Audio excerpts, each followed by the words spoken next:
नमस्कार। श्रीमती मोहरी देवी तापड़िया कन्या महाविद्यालय जसवंतगढ़ के इस यूट्यूब चैनल पर मैं प्रवक्ता हनुमान शर्मा आप सभी विद्यार्थियों का हार्दिक स्वागत और अभिनंदन करता हूं। प्यारे विद्यार्थियों, बीए द्वितीय वर्ष की कक्षा में हिंदी साहित्य विषय के अंतर्गत रीतिकालीन काव्य जो आपका प्रथम प्रश्न पत्र है, उसमें हम कवि देव यानी देवदत्त द्विवेदी जी के पदों की व्याख्या कर रहे हैं। प्यारे विद्यार्थियों, देव कवि के महत्वपूर्ण पदों की व्याख्या जो जीवन सार सुधा शीर्षक से उद्धृत है, इसमें आज हम महत्वपूर्ण पदों को ले रहे हैं। तो देखिए प्यारे विद्यार्थियों, पहला पद कि देव सभी सुखदायक संपत्ति, संपत्ति को सुख दंपति जोरी, दंपति दीपति प्रेम प्रतीति, प्रतीति की रीति स्नेह निचोरी, प्रीति तहाँ गुण रीति विचारी, प्रीति तहाँ गुण रीति विचारी, विचार की बानी सुधारस बोरी, बानी को सारे बखान्यो सिंगारे, सिंगारे को सारे किशोर किशोरी, बानी को सारे बखान्यो सिंगारे, सिंगारे को सारे किशोर किशोरी। बहुत सुंदर पद है प्यारे विद्यार्थियों, और इस पद में सवैया छंद है। और देखिए प्रसंग में आपको क्या लिखना है। प्रस्तुत अवतरण या प्रस्तुत पद्यांश कविवर देव द्वारा रचित जीवन सार सुधा शीर्षक से उद्धृत है। और इसमें कवि ने प्यारे विद्यार्थियों इसमें संपत्ति है, प्रेम है, गुण है, वाणी है और यौवन आदि का जीवन को सभी प्रकार के जो सुखमय रीतियां हैं, सुखमय स्थितियां हैं, उनका श्रृंगारिक शैली से वर्णन है वो किया है। चलिए प्यारे विद्यार्थियों, इसका हम वर्णन करते हैं कि देव सबे सुखदायक संपत्ति। देव कवि कहते हैं कि सभी प्रकार के सुखों को देने वाली संपत्ति है। धन वैभव संपत्ति है वो सभी प्रकार के सुख को देने वाली होती है। देव सबे सुखदायक, सुखदायक माने सुख देने वाली, सुख देने वाली। और संपत्ति को सुख दंपति जोड़ी, और संपत्ति का जो सुख है वो दंपति यानी पति पत्नी की जोड़ी है, पति पत्नी की जोड़ी है, वो संपत्ति के सुख को देने वाली है। और दंपति दीपति प्रेम प्रतीति, और दंपति का जो सार है या सुख है वो प्रेम प्रतीति यानी प्रेम व विश्वास में होता है।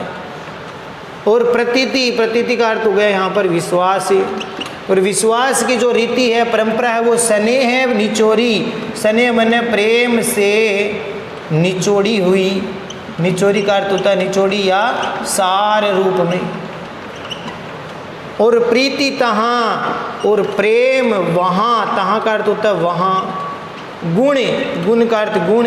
रीति विचारी, प्रेम की रीति से विचार करना, वो प्रेम में गुणों की रीति पर विचार किया जाता है। और विचार वो श्रेष्ठ है या जो वाणी, वाणी माने वाणी से सुधा रस बोरी, सुधा रस का अर्थ होता है प्यारे विद्यार्थियों अमृत रस से, बोरी का अर्थ होता है डूबी हुई या सिंचित, सिंचित। और वाणी को सार, और वाणी का सार क्या है, बखान्यो श्रृंगार, श्रृंगार का बखान करना वाणी का सार है, वर्णन करना। और श्रृंगार को सार किशोर किशोरी, युवक युवती, वो क्या है, श्रृंगार का सार तत्व है। तो देखिए प्यारे विद्यार्थियों, अब इसकी व्याख्या।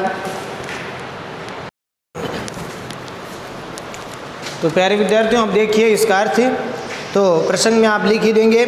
विशेष व्याख्या में देखिए, कविवर देव कवि कहते हैं कि संसार में सभी संपत्ति है वो सभी संपत्ति जो है सभी सुखों को देने वाली है।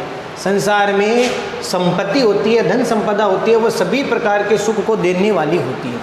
ठीक है, ये आप जानते ही हैं, धन है तो सुख है, ये है। तो संपत्ति सभी को सुख देने वाली होती है, या हम यूँ कह सकते हैं कि सारे सुख है वो संपत्ति में ही निहित है, या उससे सारे जो सुख है वो संपत्ति से सुलभ हो जाते हैं।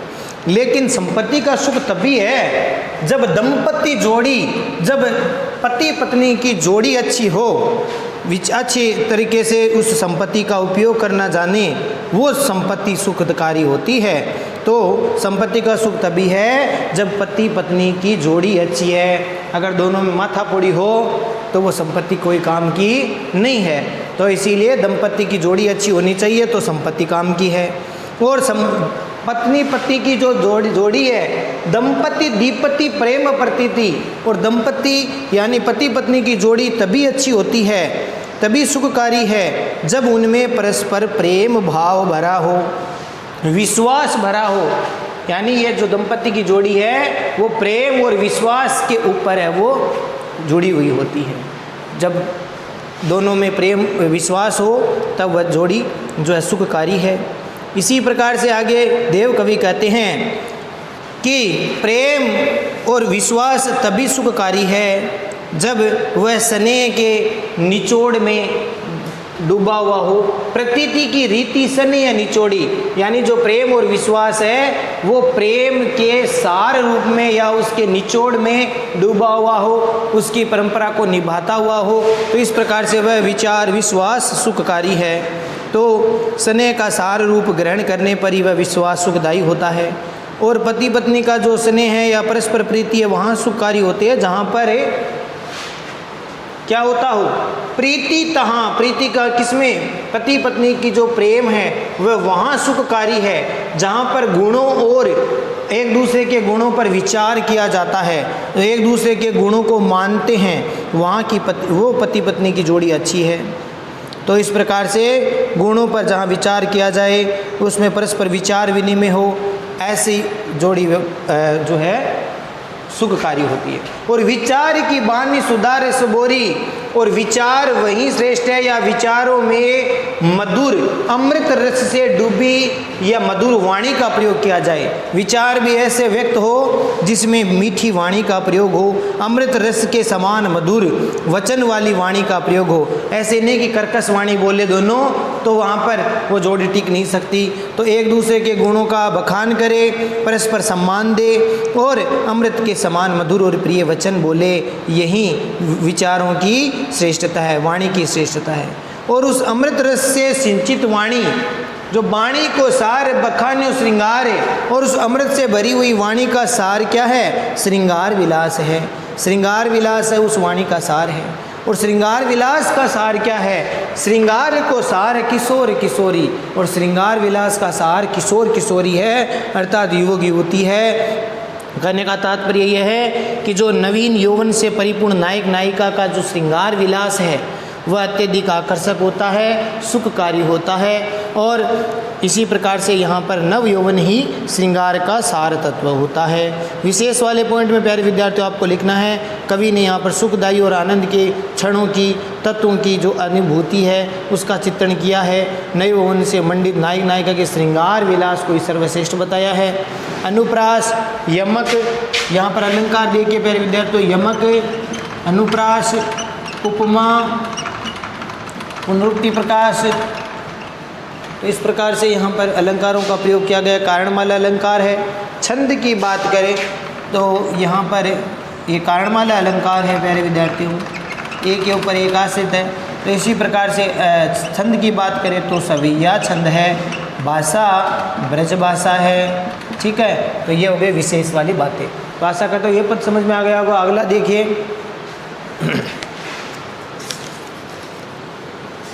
प्यारे विद्यार्थियों अगला ही सवैया छंद है कि भाग की भूमि सुहाग की भूषण राज सिरी निधि लाज निवासु आइए मेरी दूह कुल दीपक धन्य पतिव्रत प्रेम प्रकाशु कि लंकते आई निसंक सुख, लंकते आई निसंक सुख सर्वसु भारती कोशिला सासु पायनी पेते उठाई सिए हिय लाई बलाई ती पहुँचती आसु पायनी पेते उठाई सिए हिय लाई बलाई ते पहुँचती आसु।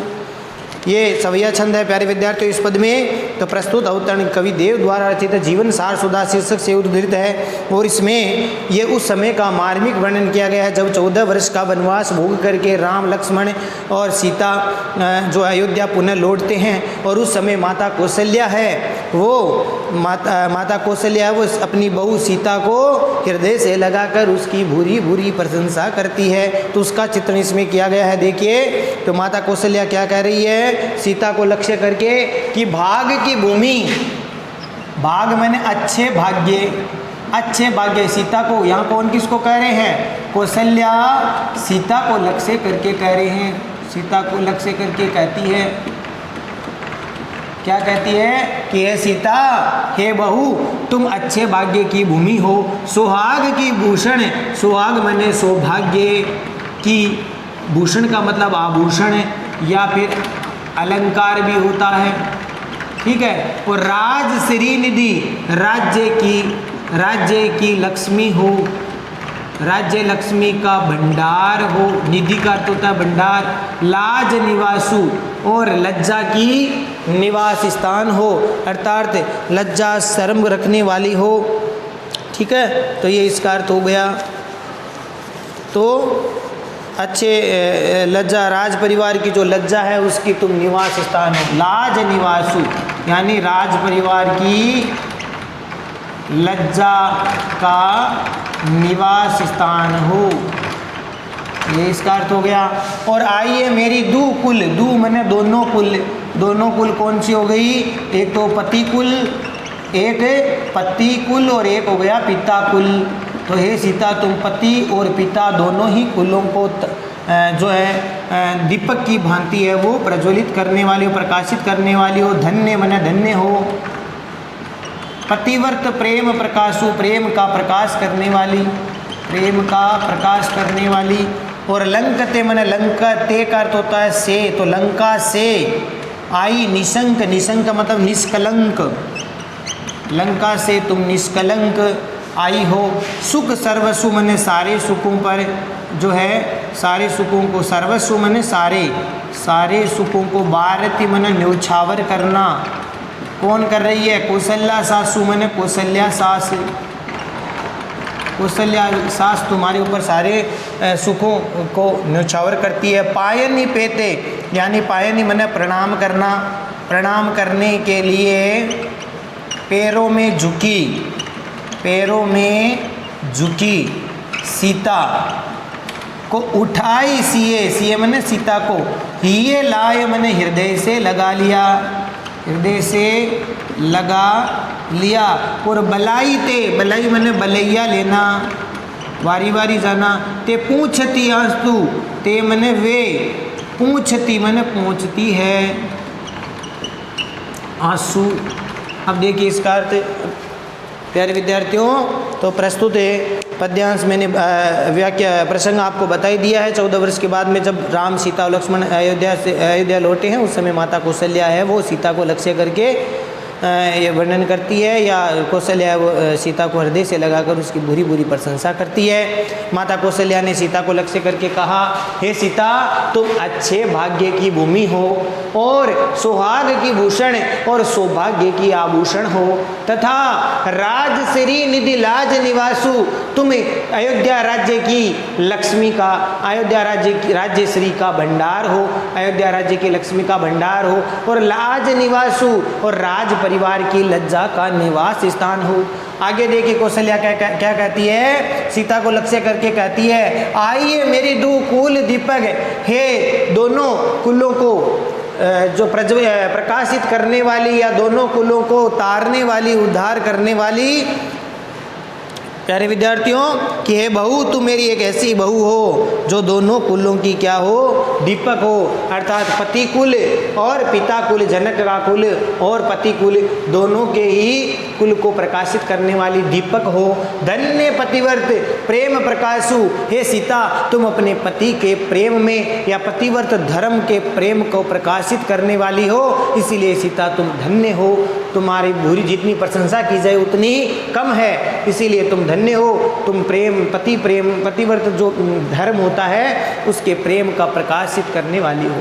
लंकते आई निशंक, आगे कौशल्या कहती है सीता से कि हे सीता, तुम लंका से निष्कलंक होकर के लौट आई, ठीक है, तुम लंका से निष्कलंक होकर के लौट आई, निर्दोष निष्कलंक रूप में आई हो, इसीलिए तुम्हारी जो सास है वो तुम्हारे ऊपर सारे सुखों को न्यौछावर करती है। सुख सर्वसु भारती कौशल्या सासु, कि तुम्हारी सास कौशल्या तुम्हारे ऊपर सारे सुखों को न्यौछावर करती है। पायनी पेते उठाए सिए, और इसी प्रकार से सीता है वो कौशल्या के प्रणाम करने के लिए झुकी हुई है, और उस प्रणाम करती सीता को कौशल्या उठा करके क्या करती है, पायनी पेते उठा यानी पैरों से उठा करके सीता को कौशल्या क्या करती है, ये लाए हृदय से लगा लेती है, और बलाए ते पोंछती आंसू, और उसके चेहरे से, उनके मुखमंडल से, सीता के मुखमंडल से बलैयाँ लेती है और उसके आंसुओं को